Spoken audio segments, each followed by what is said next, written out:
Item number 2, my brief announcements. Our meeting, dear colleagues, is as usually being web streamed. For this meeting, we have interpretation in the following languages: German, English, French, Italian, Spanish, Portuguese, Swedish, Latvian, Lithuanian, Polish, Slovakian, and Bulgarian.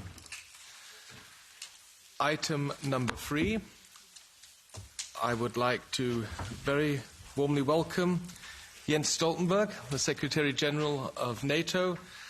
Dear Jens Stoltenberg, once again, a warm welcome to the European Parliament, to this joint meeting of our Foreign Affairs Committee and our Subcommittee on Security and Defence. Bravo.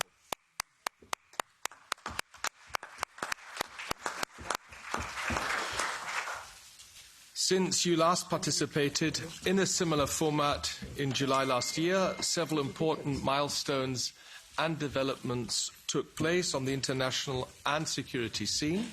The Russian war of aggression against Ukraine has, as we have all witnessed, provoked a tectonic shift on the geopolitical landscape and has brought a fully fledged war back to Europe and to our borders. This shows the need for closer cooperation with NATO and like-minded allies across the globe. Secretary General, we are aware of the significant results of the recent NATO summit in Vilnius on the 11th and 12th of July. One of the key issues is Ukraine's NATO membership. Ukrainians are not only defending themselves, their freedom and their future, they are also defending our values, our freedom and our future. Another important step was the establishment of the NATO-Ukraine Council. This joint body, replacing the NATO-Ukraine Commission, will also serve as a crisis consultation mechanism between NATO and Ukraine. So, dear Secretary General, we would like to hear your views related to all questions around the Russian war of aggression against Ukraine. Another important step was and is Finland's and Sweden's access to NATO. From an EU perspective, we warmly welcome this important move. Secretary General, how do you see the balance of powers within the alliance? And finally, a point regarding EU-NATO cooperation. I warmly welcome the signature of the third joint declaration on the 10th of January. I would like to hear from you your analysis regarding the implementation of the 14 points set out in this political declaration. Importantly, European defence capabilities should be compatible and complementary with NATO, our first and foremost security guarantor.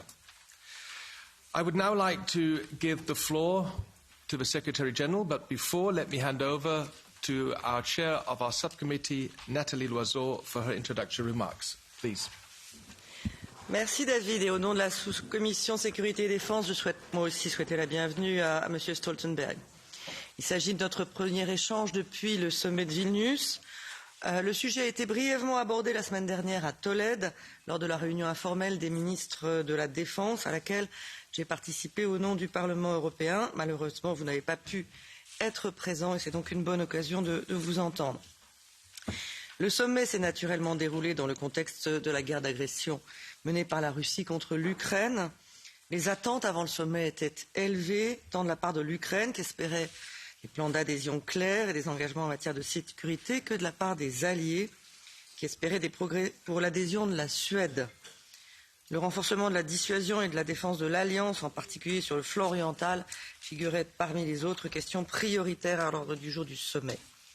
Je dois dire que, s'agissant aussi bien des perspectives d'adhésion de l'Ukraine que de l'adhésion effective de la Suède, il y a eu des avancées moins déterminantes qu'on aurait pu l'espérer.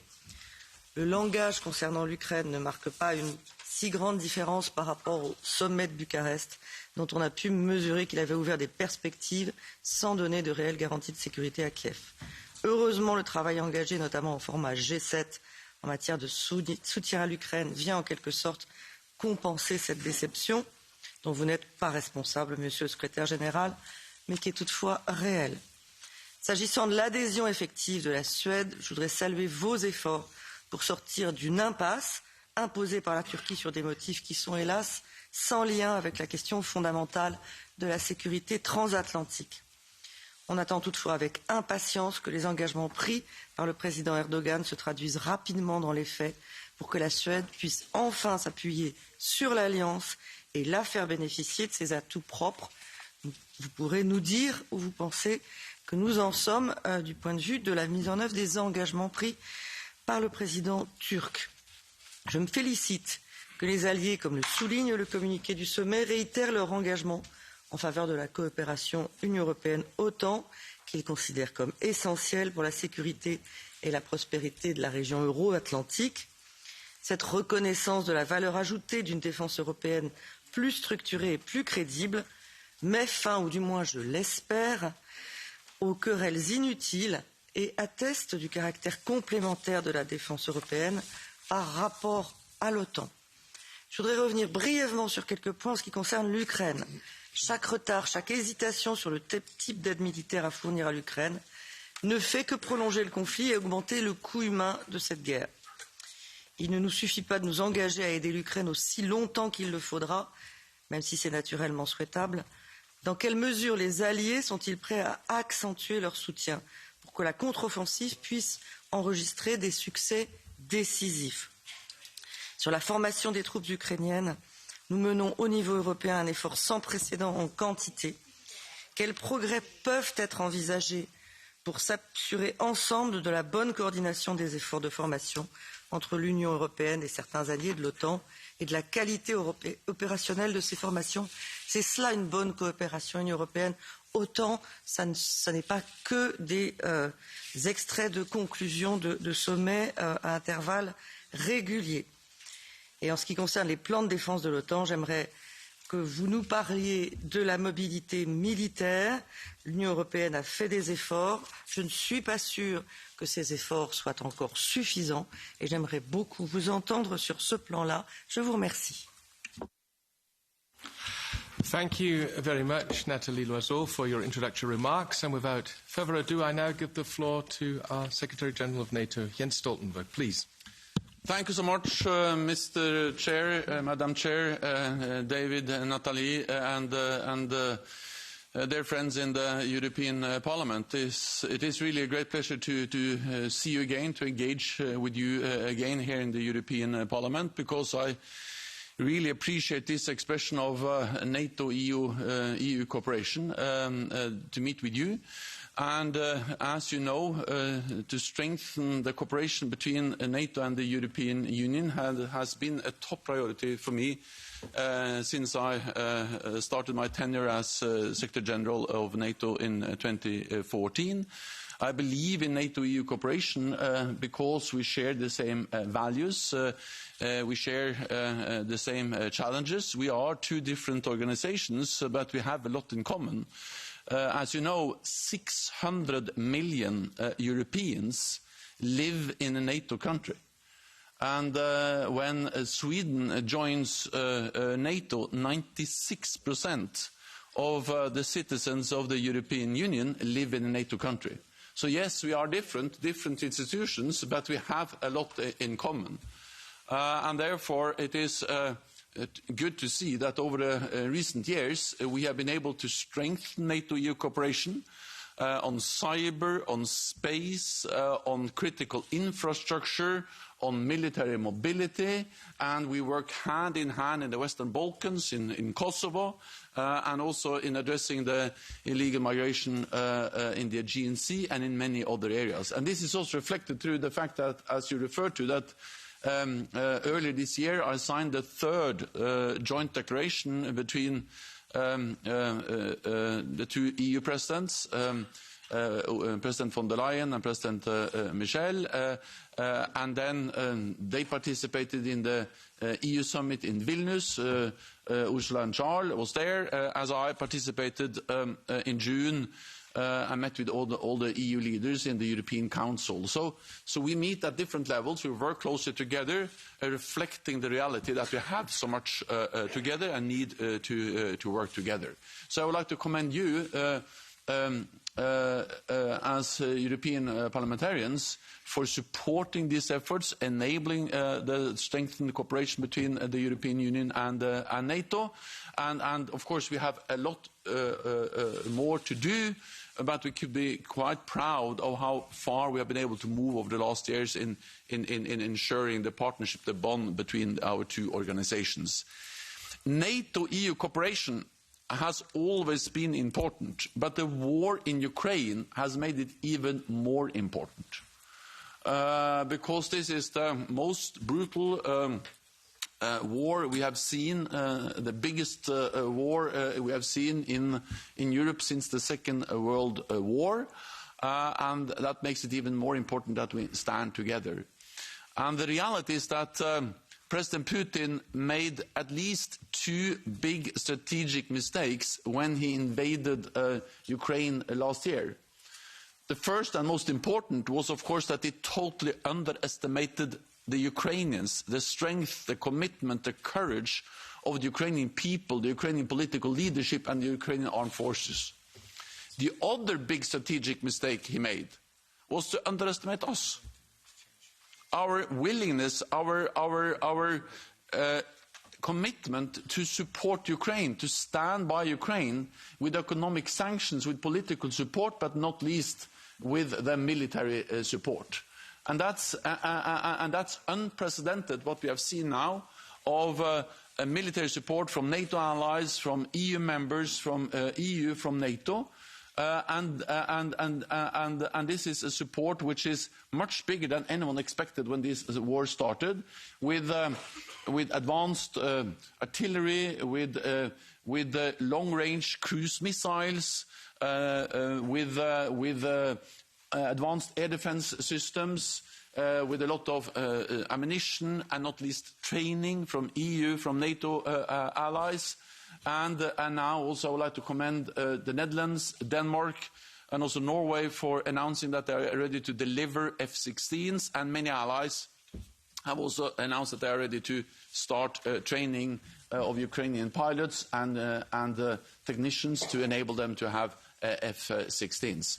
So again, there is much more we need to do, and we need to support and sustain this support. But if we just stop for a moment and think where we are today compared to where we thought we were going to be just weeks ahead of the invasion, I think we need to recognize the strength, the commitment, not least enabled by the European Parliament, for EU members, for NATO allies, for our institutions to stand by Ukraine. And that's extremely important to recognize, because this is something that needs to continue. Our support has helped to enable the Ukrainians to launch the counteroffensive. The Ukrainians are gradually gaining ground, and it proves the importance of our support and also our ability and willingness to continue the support, because this is heavy fighting, difficult fighting, but they have been able to breach the defensive lines of the Russian forces, and they are moving forward. And that was also the clear commitment and clear message from the NATO summit in July, that we need to continue to support Ukraine. That has been the message from the European Union again and again. And the offensive just highlights the importance of standing by them. At the NATO summit, the main message was, of course, support Ukraine. We were also able to make progress on Ukraine's path towards NATO membership. We recognize what the European Union has done in granting them candidate status. In NATO, at the Vilnius summit, we made important decisions to help to move Ukraine closer to membership. We reiterated that Ukraine will become a member of NATO, but then we added 3 elements which actually move them closer to membership. First, we agreed a substantial package and also funding for a substantial package to ensure full interoperability between the Ukrainian armed forces and NATO.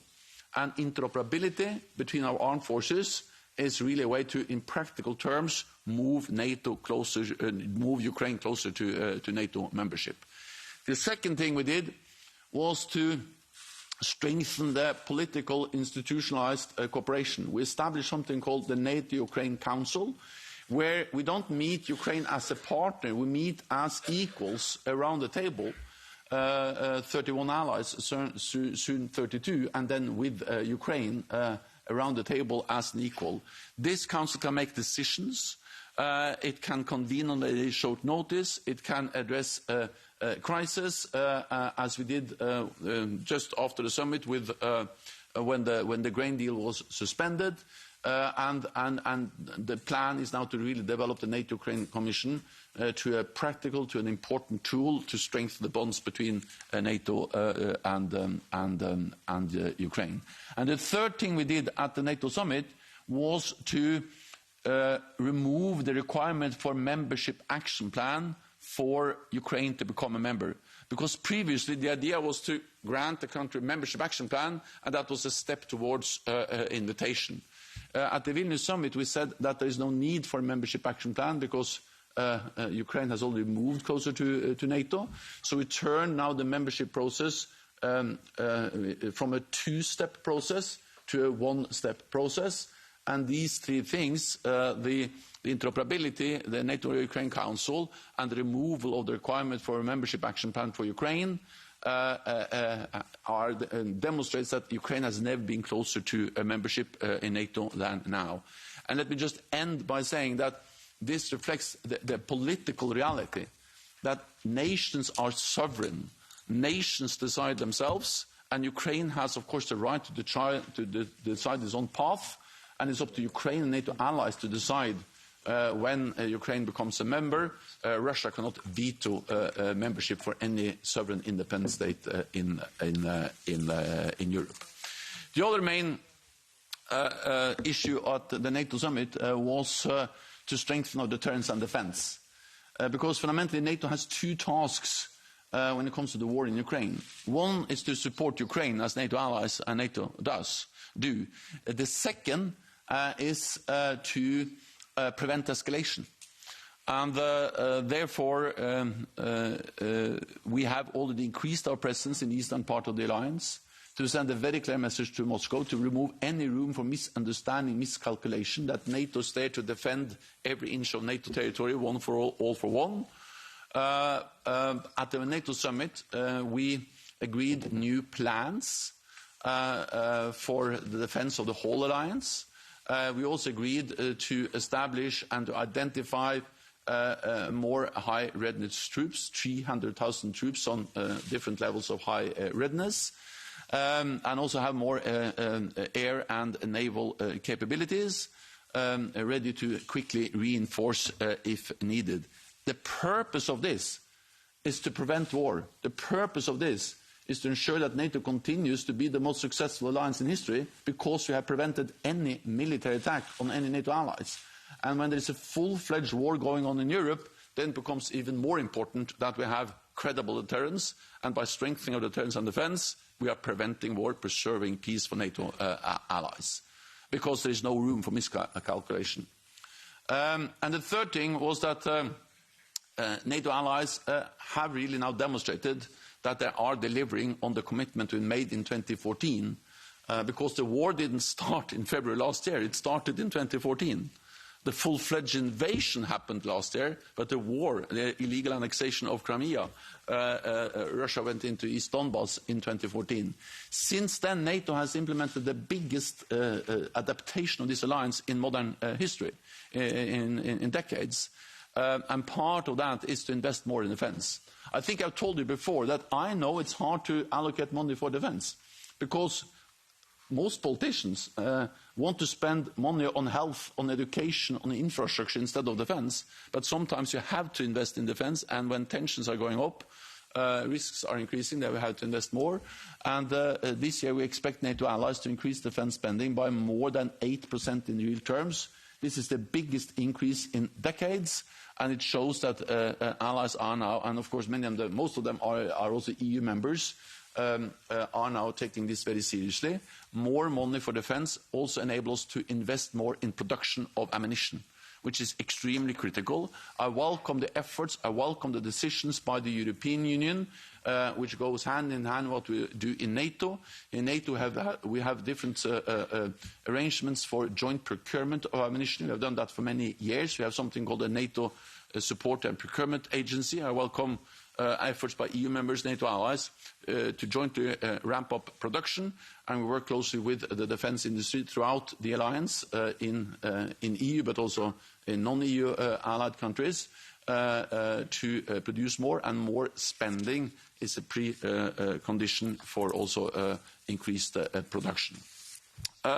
Then lastly, on Sweden, first of all, it is historic that now Finland is a member of the alliance. And we have to remember the background. The background was that President Putin declared in the autumn of 2021, and he actually sent a draft treaty that he wanted NATO to sign to promise no more NATO enlargement. That was what he sent us. And that was a precondition for not invade Ukraine. Of course, we didn't sign that. The opposite happened. He wanted us to sign a promise never to enlarge NATO. He wanted us to remove our military infrastructure in all allies that have joined NATO since 1997, meaning half of NATO, all the Central and Eastern Europe. We should remove NATO from that part of our alliance, introducing some kind of E and B or second-class membership. We rejected that. So he went to war to prevent NATO, more NATO close to his borders. He has got the exact opposite. He has got more NATO presence in the eastern part of the alliance, and he has also seen that Finland has already joined the alliance, and Sweden will soon be a full member. Because at the Vilnius summit, we agreed a statement where it was clearly expressed how Sweden will do more, follow up the agreement we had in Madrid on fighting terrorism, and also address issues related to export of military equipment. And then Turkey made it clear that they will ratify as soon as possible. This has been reiterated by President Erdogan several times. So I expect that when the Turkish parliament reconvenes later this autumn, the ratification will happen as soon as possible, which has been stated again and again. And then we will be 32 allies, and both Sweden and Finland will be members. This is good for the Nordic countries, it's good for Finland and Sweden, and it's also good for NATO, and it demonstrates that when President Putin invaded a European country to prevent more NATO, he's getting the exact opposite.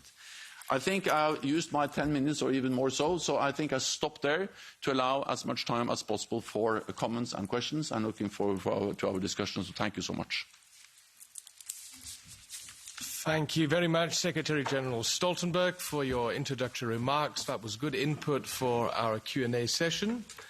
I now first give the floor to our Chairman of the Delegation for Relations with the NATO Parliamentary Assembly, Tom van Denken de Lade. Tom, the floor is yours for 3 minutes. Thank you for the floor, David, and I also appreciate holding this very timely, important and indeed already traditional exchange of views with the NATO Secretary-General.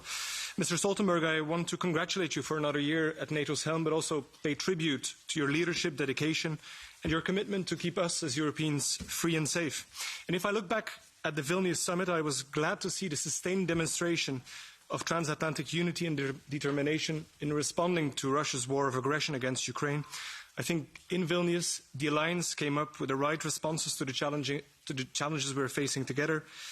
It is clear that NATO remains essential for the security of our continent, the EU, and the partners in Europe and all citizens involved. And that's why I think we should continue to focus on the partnership, the strong partnership between the Union and NATO. Allow me 3 short questions in that regard. The first one, beyond the obvious need to continue working together in supporting Ukraine, what indeed would you describe as the most urgent priorities of EU-NATO cooperation after the signature of the joint declaration? The second question, with regard to our legislative ambition on the joint procurement of military equipment, EDIRPA, and the Act in Support of Ammunition Production, ASAP, as well as to NATO's new Defence and Production Action Plan, what would be your assessment of the coordination between EU and NATO concerning the delivery of military assistance to Ukraine, precisely the coordination between the two? And thirdly and lastly, and I've already asked this question to you before regarding the protection of democracy, how would you assess the feasibility of effectively establishing the envisaged NATO Centre for Democratic Resilience still under your term in office. It's an institution which Congressman Gerald Connolly and I have been pleading for already in the past. Thank you so much for being here with us today and for the frank exchange. Thank you, Tom. And now I hand over to Nathalie Loiseau. She will chair the second part of our meeting.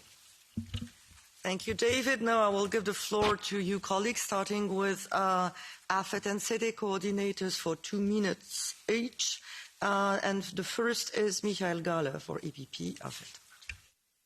Thank you very much, Secretary General, for your input here and your continuous presence in our committees. I think that's very valuable for us, and I would also particularly as the Standing Rapporteur for Ukraine, thank you for your continuous and relentless efforts and policies to strengthen Ukraine's defense capabilities and to motivate our member states to deliver constantly and more, as definitely more is needed. I wonder, as you referred, and it was referred to our ongoing legislation, EDIRPA and ASAP, when it comes to better standardization and also the efforts to get the common procurement better, do you see potential in our legislative part that we can deliver better for the common cause? Do you see there concrete points where we should embark on in the immediate future? One question. Another totally different one when it comes to the grain corridor, what Ukraine has unilaterally declared, as the Black Sea is not an exclusive Russian domestic sea, but an international waters. How do you see, how could we help Ukraine secure this, let's say, for the area as soon as we enter either Romanian waters or the international waters, that Bulgaria. They could be, well, they are further south.